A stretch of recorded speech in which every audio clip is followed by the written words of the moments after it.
भाई साहब, जिंदगी में सबसे मुश्किल लम्हा कौन सा था? जब मेरे छोटे भाई की डेथ हुई, वो मुझे अपनी औलाद की तरह अजीज़ था और सारी ज़िंदगी उसके साथ गुजारी।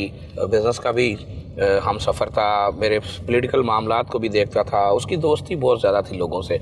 और ज़िंदगी का खुशगवार तरीन लम्हा कौन सा? वो लम्हा था कि जब अल्लाह पाक ने मुझे बेटे से नवाजा। भाई साहब, कितना क महीने में खर्च हो जाता है? सियासत भी है, घर भी है, एक स्टेटस भी रखना पड़ता है। सबसे ज़्यादा खर्च जो है वो आजकल, क्योंकि अब शादियों का सीज़न आ गया है, तो सलामियों की सूरत में होता है। कितना हो जाता है? बार ये तो डिपेंड करता है कि शादियाँ कैसी आ रही हैं। बाज़ दफ़ा ऐसा भी है कि 5-5 लाख रुपया खर्च कर देना पड़ता है महीने में। भाई साहब, ज़िंदगी हो तो हिस्से लतीफ़ भी होती है, हुस्न भी अच्छा लगता है, कुदरत के रंग भी अच्छे लगते हैं। हुस्न में क्या चीज़ आपको अट्रैक्ट करती है, कशिश रखती है आपके लिए? चोर साहब, मशरकी हुस्न की अपनी बात है, और मशरकी हुस्न हमेशा से और मशरकियत हमेशा से मुझे अट्रैक्ट करती है। मुझे बेबाक और जो उस तरह की ख़वातीन ने कभी अट्रैक्ट नहीं किया। तो क्या आपको पर्दे वाली ख़वातीन और चादर वाली ख़वातीन अच्छी लगती हैं? नहीं, पर्दा और चादर की बात नहीं है कि मशरकियत जो है वो मैं समझता हूँ कि हमारी ख़वातीन की आंखों में होती है। नहीं तो मशरकियत में क्या सांवला रंग, गोरा रंग, आंखें, काली आंखें, काले बाल, लंबे बाल, क्या अच्छा लगता है? जब मैंने अपनी शरीक हयात को पसंद किया था, तो वो समझ लें कि अल्लाह ने उसमें वो सब खूबियाँ रखी थी जो मुझे अट्रैक्ट करती हैं। क्या क्या? उनमें अल्हम्दुलिल्लाह मशकियत भी थी, उनमें मासूमियत भी थी, उनमें उनकी आँखों का जो होता है कि कोई भी शख्स कहता है कि यार ये बड़ी अच्छी आंखें होनी चाहिए, तो मेरी शरीक हयात में अल्लाह ने वो सब कुछ दिया मुझे इनाम के तौर पे। देखिए, वो जैसे शायर, जैसे आप तो शायर आदमी भी हैं और आप माशाल्लाह हसास आदमी भी हैं, तो वो कहते हैं ना, वो गुलाबी आंखें जो तेरी देखी दीवाना ये दिल हो गया। तो बस अपनी बेगम की आंखें देखी तो दीवाने हो गए। भाई साहब, ये जो पाकिस्तान की सियासत पर लोग तनकीद करते हैं, तो वही कहते हैं जी सियासी जमातों के अंदर जमहूरियत नहीं है, सियासी जमातें जो हैं लीडरशिप की आमरीत का शिकार हैं। तो आप ज़ाहिर है आपने बिल्कुल नीचे से ऊपर आए हैं, तो आप इस पर सोचते तो होंगे, तबसरा क्या करते हैं? बदकिस्मती से या खुशकिस्मती से कुछ भी कह लें, यहाँ जमात को वोट नहीं मिलता, यहाँ शख्सियत को वोट मिलता है। अगर आप PMLN से मियां नवाज शरीफ निकाल दें तो PMLN का वोटर उसे वोट नहीं देगा। अगर आप किसी और पार्टी से, तरीके इंसाफ से, अगर उनका बानी निकाल दें तो उनका वोटर उनको वोट नहीं देगा।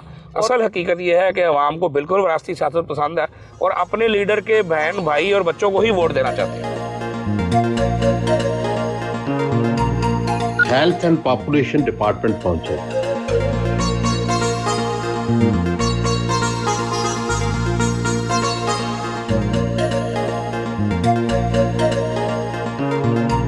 अपने दफ्तर में आए, लीगी रहनुमा बीबी वडेरी और उनके बेटे से मुलाकात की।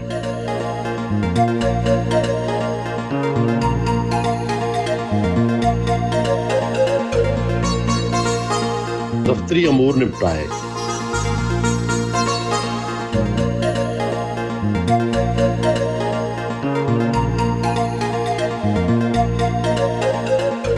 भाई साहब, प्राइमरी हेल्थ आपको दिया गया।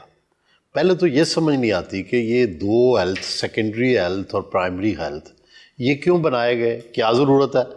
और फिर जब ये इसको तकसीम कर दिया गया तो इसका कोई फ़ायदा भी हुआ है या नहीं हुआ? सर, बेसिकली शहबाज शरीफ साहब ने महकमा हेल्थ को 2 हिस्सों में मुवाफ़क़त इसलिए किया था कि हम मर्ज़ पर काम कम करते हैं, मरीज़ पर काम ज़्यादा करते हैं। तो हेल्थ डिपार्टमेंट के 2 हिस्से किए गए थे। एक हिस्सा जो मेरे पास था वो प्राइमरी एंड सेकेंडरी हेल्थ था, जिसमें प्रिवेंटिव के ऊपर ज़्यादा काम है। हमारे BHUs हैं, बेसिक हेल्थ यूनिट्स, हमारे RHCs हैं, हमारे तहसील हेडक्वार्टर अस्पताल हैं, और फिर एक डिस्ट्रिक्ट हेडक्वार्टर अस्पताल है। हमारा डेंगू कंट्रोल प्रोग्राम इसमें आता है। उसके अलावा सर हमारा ड्रग कंट्रोल विंग है वो इसके अंदर आता है, और उसके साथ साथ जो हमारा TB कंट्रोल प्रोग्राम है, हेपेटाइटिस कंट्रोल प्रोग्राम है, एड्स कंट्रोल प्रोग्राम है। तमाम प्रोग्राम्स जो हैं, पोलियो की वैक्सीन जो आप अक्सर देखते हैं, ہمارا EPI پروگرام ہے جو سب سے بڑا فلیگشپ پروجیکٹ ہے وہ میرے ڈپارٹمنٹ میں آتا ہے. اور جو ہم نے جو بائیفرکیشن کی اور اس میں اسپیشلائز ہیلتھ کیئر کو جو علیحدہ کیا تھا اس میں میڈیکل ایجوکیشن آتی ہے, اور آپ کے کو تقریباً 53 سے زائد ٹیچنگ ہسپتال اور میڈیکل کالجز آتے ہیں, تاکہ ان دونوں حصوں پر جو ہے بے وقت جو ہے وہ کام ہو. اور اس کا فائدہ جو ہوا ہے میں آپ کو صرف ایک مثال دے دیتا ہوں. جب شہباز شریف صاحب آئے, ان کی حکومت آئی, تو پنجاب کے اندر جو EPI کی ویکسینیشن کا ریٹ تھا, جو ہم حفاظتی ٹیکہ جات کا جو پروگرام کہلاتا ہے, وہ 45% ریٹ تھا. یعنی اب شہباز شریف صاحب کی حکومت جا رہی تھی 2018 میں, اس وقت جو سروے آیا تو 45% سے جس پروگرام کو ٹیک اپ کیا تھا وہ اللہ کے فضل سے 85% کوریج تک جو ہے وہ جا چکا تھا. اور اگر یہ ڈپارٹمنٹ اکٹھا ہوتا تو ہماری توجہ کدھر ہوتی, کہ ہماری توجہ زیادہ تر ہوتی کہ جناب وہ فلانا پیشنٹ آ گیا, فلانی بیماری آ گئی, تو تمام چیزوں کا فوکس اس طرف ہوتا. اب دونوں فوکس جو ہے ان کو لے کر چلا گیا. اور اس کے بعد جو حکومت آئی, میں بلیم گیم میں تو نہیں پڑتا, یہ فگرز ہیں, سب اداروں نے ان کو دیکھا ہوا ہے. جو بزدار حکومت آئی, تو بزدار حکومت جب جاتی ہے تو وہ فگر جو ہم نے EPI پروگرام کی 85% پہ بزدار حکومت کے حوالے کی تھی, وہ فگر ڈراپ آؤٹ ہو کے تو 68% پہ جا چکی تھی. پھر اس کے بعد محسن نقوی صاحب آتے ہیں, اور محسن نقوی صاحب نے جو کام کیا وہ کسی سے ڈھکا چھپا نہیں ہے. اللہ کے فضل سے شہباز سپیڈ کے بعد جس سپیڈ کی تعریف ہوئی وہ محسن سپیڈ تھی, اور محسن سپیڈ آئی, اور اس کے بعد پھر لکیلی الحمدللہ مریم سپیڈ کے مریم باجی کی جو سپیڈ نکلی ہے وہ تمام سپیڈس کو معذرت سے پیچھے چھوڑ گئی ہے. آپ کا جو محکمہ ہے پرائمری ہیلتھ, اس میں کتنے ملازم ہیں, کتنے افسر ہیں, کتنا بجٹ ہے؟ ہمارا جو بجٹ ہے وہ ہر سال بڑھتا ہے, اور تقریباً اس دفعہ ہمارا بجٹ جو ہے وہ تقریباً 350 ارب سے جو ہے وہ زائد ہے. ہمارے پاس 2500 بیسک ہیلتھ یونٹس ہیں, 313 کے قریب دیہی صحت مرکز جن کو RSC کہتے ہیں وہ ہیں.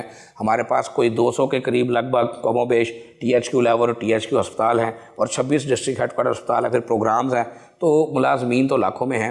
قائد صاحب, آپ کے زمانے میں محکمہ صحت کے بہت سے ملازم فارغ بھی کیے گئے, وہ بے روزگار ہو گئے, رل گئے بیچارے, تو یہ کیوں کیا؟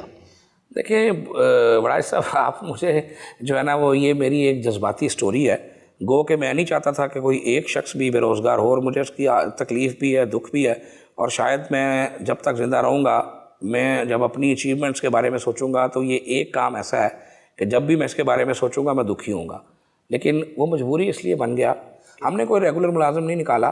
جو ورک چارج ملازمین تھے, جو ڈیلی ویجز تھے, جو کانٹریکٹ کے ملازمین تھے, اور ان کا کانٹریکٹ بھی ختم ہو گیا تھا, اس کو رینیول بس نہیں کیا گیا, اس لیے کہ وہ موڈ شفٹ کر دیا گیا.